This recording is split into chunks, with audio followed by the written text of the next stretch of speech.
The fluorescent lights of Terminal C cast harsh shadows across the polished floor as Marcus Chen pushed his mop bucket between the rows of waiting passengers. His movements were methodical, practiced, each stroke of the mop deliberate and thorough.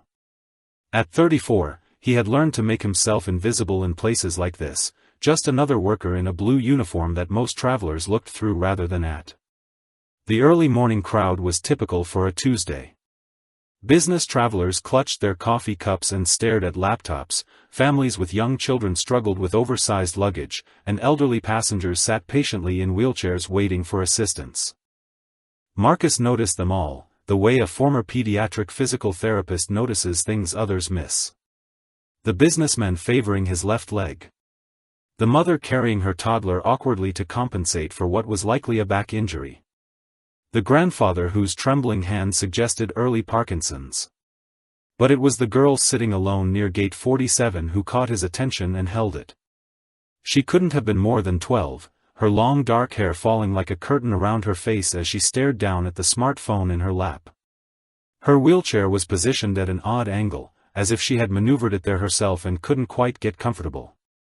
Something about the set of her shoulders, the way she held herself apart from the bustling crowd, spoke of a loneliness that Marcus recognized all too well. Where in the world are you watching from right now? What time is it where you are listening to this story unfold?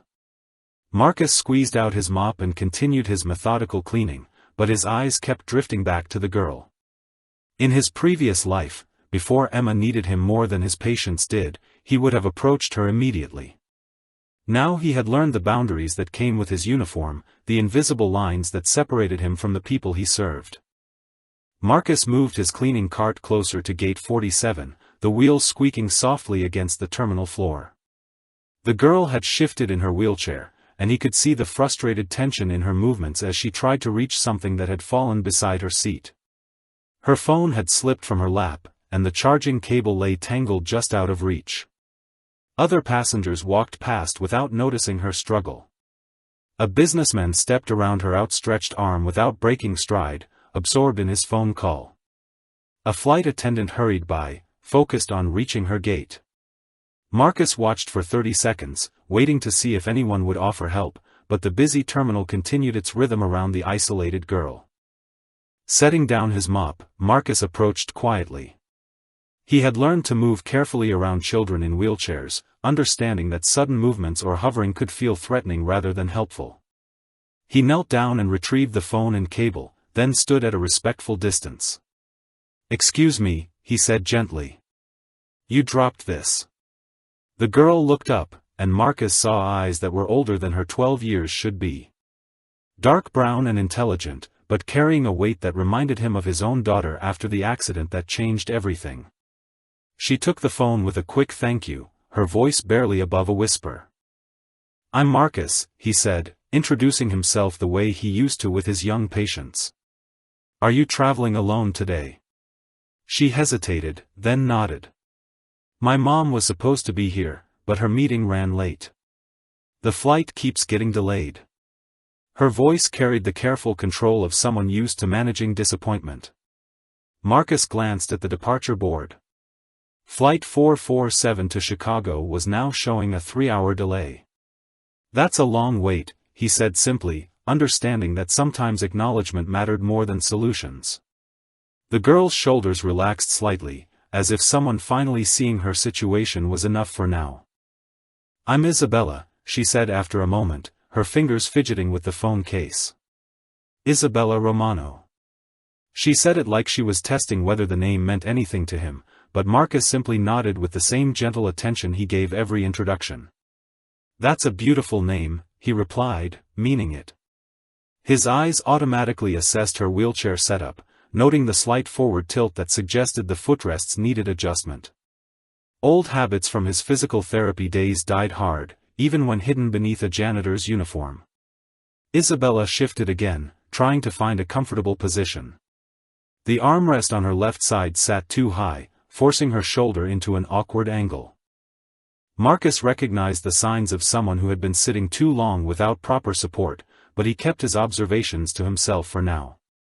"Have you eaten anything today?" he asked instead, noticing the empty space beside her where a caregiver might have left snacks or water. When she shook her head, he glanced toward the food court visible across the terminal. The lunch crowds wouldn't arrive for another hour, but several shops were already open. "Would you like me to grab you something while we wait for your flight news?" I was about to take my break anyway. It wasn't entirely true, but Marcus had learned that small kindnesses mattered more than strict schedules. Isabella looked surprised, as if the offer itself was unexpected. "You don't have to do that," she said quickly. "I'm fine."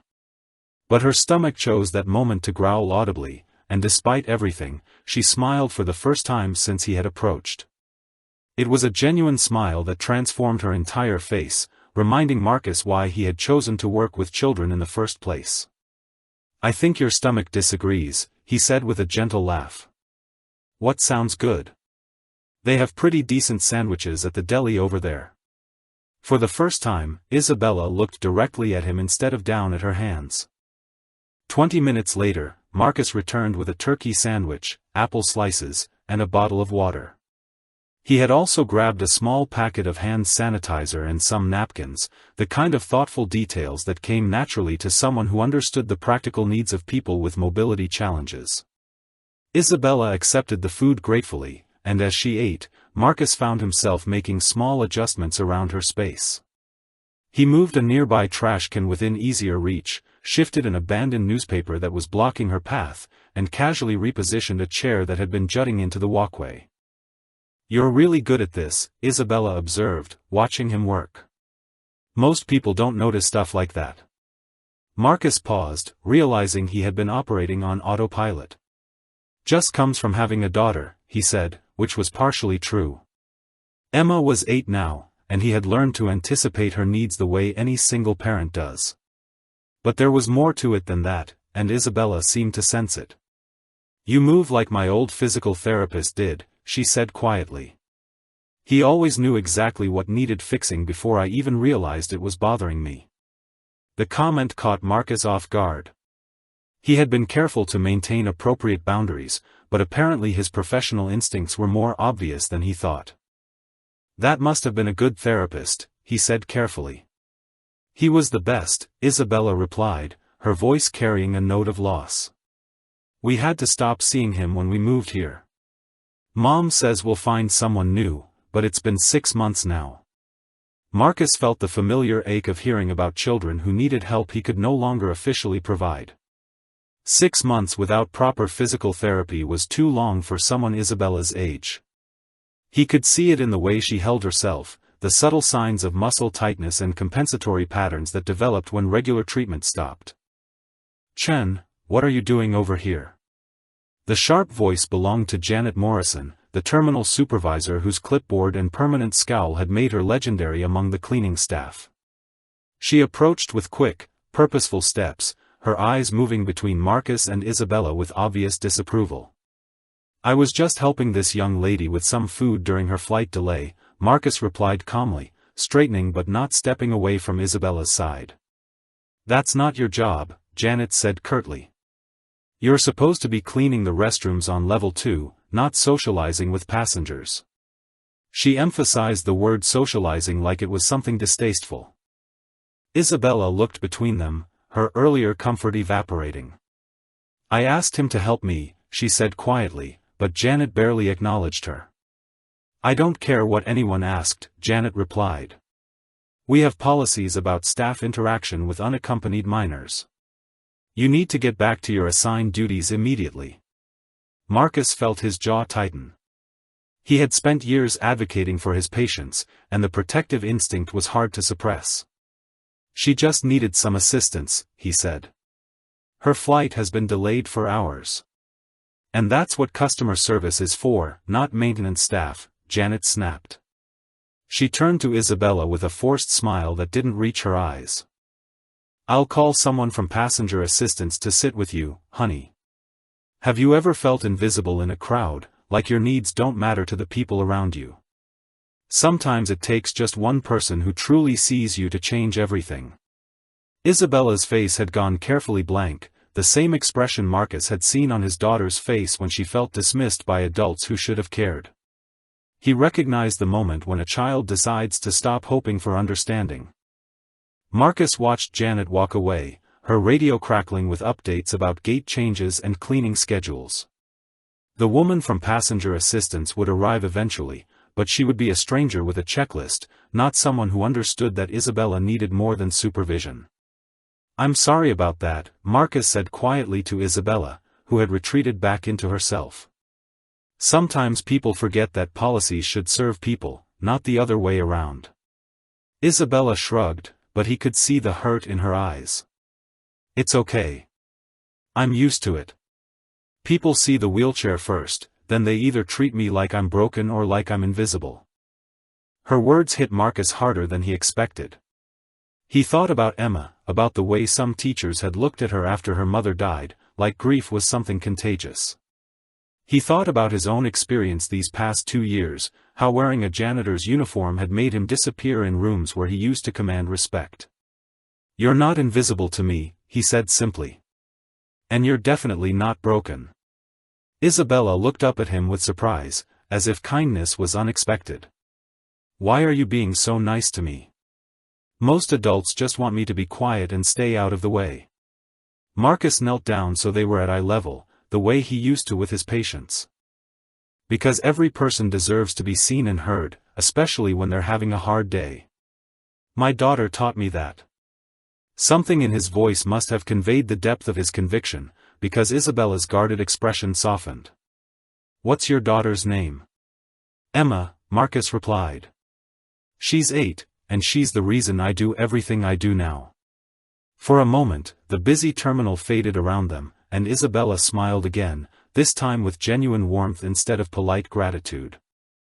The passenger assistance representative arrived 15 minutes later, a harried woman named Carol who immediately began checking items off her tablet. She positioned herself between Marcus and Isabella with practiced efficiency, her body language making it clear that his presence was no longer welcome. "I'll take it from here," Carol said to Marcus without looking up from her screen. "You can return to your duties now." Marcus hesitated, glancing at Isabella, who had gone quiet again. The easy conversation they had been sharing was replaced by the formal distance that institutions preferred. He could see Isabella's shoulders tensing, the way they had when he first noticed her sitting alone. "Thank you for the sandwich," Isabella said softly, her voice carefully polite. "It was really good." The words carried more weight than they should have, and Marcus understood. She was saying goodbye, but also thank you for seeing me, thank you for treating me like a person, thank you for making me feel less alone. "You're very welcome," he replied, putting the same careful emphasis on his words. "I hope your flight gets sorted out soon." As he gathered his cleaning supplies, Marcus caught fragments of Carol's conversation with Isabella. The woman was kind enough, but her questions were procedural. "Did you need anything from the gift shop? Were you comfortable waiting here until boarding? Had anyone given you any trouble? What part of this story resonates most with you so far? Share your thoughts about what it means to truly see someone."